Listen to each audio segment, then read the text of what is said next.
I think there's so many things about it. First of all, it's the largest slave auction in American history, of 400 plus slaves sold at one time. It goes over a 2-day period. It takes place in Savannah, Georgia, and it's just a few years shy of the Civil War. So it's a particular time, like a snapshot of time, if you will, that really gives us a sense of where the country is going, where it's been and where it's going. The other thing that's remarkable about it, though, is that these people had rarely been sold. It was much more typical in many other plantations that people would have been sold maybe at least a few times in a lifetime. And these people on the Butler Plantation had virtually almost never been sold. So they were a really tight-knit community. They had strong African traditions, and they were really close. The weeping time is what they call the auction event in March 2nd, 3rd, 1859.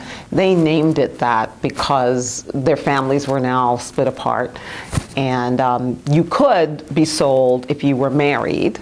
So that was considered a family unit. But if you had, your mother or your father or, obviously your cousins or your brothers or sisters, that was not considered a family unit. So again, this close-knit community that had, even though slavery was a very difficult and arduous time for them, they still had family ties that they could depend on, and now they couldn't depend on that at all.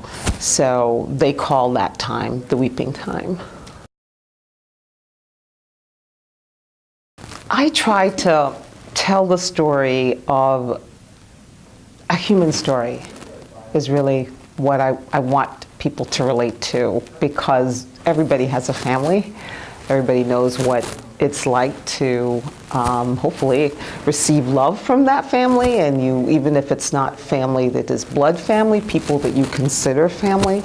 And I wanted to tell the story of what it means to be dislocated or wrenched from that background, and how do you find hope after that. And I think what I found with the story of these black families is that they were so determined to find one another after the Civil War and after they became free. There was such resilience there, and that's very hopeful. And I trace that, so I trace their story from the auction block, where they get separated, to after the Civil War, when they start looking for one another, searching often on foot to find one another, and where they end up, all the way to the present, including 15% of that original 400 plus number who are now descendants of that original auction.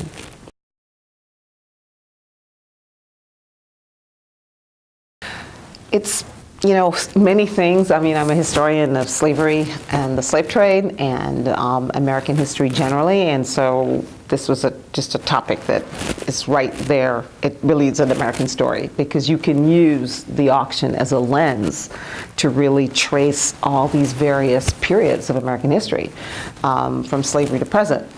But Thomas Jefferson actually inspired me to write the book. Thomas Jefferson and his relationship with Sally Hemings. In 2006, I was kind of perusing the Monticello site and trying to find out, well, let's see whether they've updated the site and said much about Sally Hemings' story and her reported relationship with Thomas Jefferson. And she, of course, was a slave girl who was reported to have had children with him and a very long-term relationship with him. And I wanted to see whether that was still, something that was a controversial issue, or whether it was now official for Monticello Foundation. And in fact, they were now, at that time, telling her story as well as his. But in the midst of looking at this, I saw that there was, when he died, he freed various children with the name Hemings, his children, but then he put the 140 that were left, 140 slaves that were left on his plantation, up for auction. And somehow, when I saw that word, like it's as if I'd never seen it before, and I just forgot about Sally Hemings and Thomas Jefferson, I just thought, auction?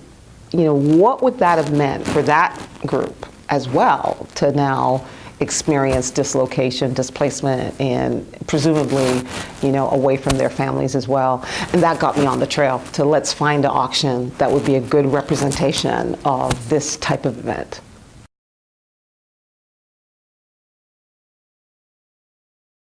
I hope they see the fact that slavery, in fact, was a very devastating time for people of African descent, and that it was particularly devastating for Black families. I hope they also see that there is such great resilience in many of those Black families and such determination to remain intact or to find one another or to create new family in new spaces.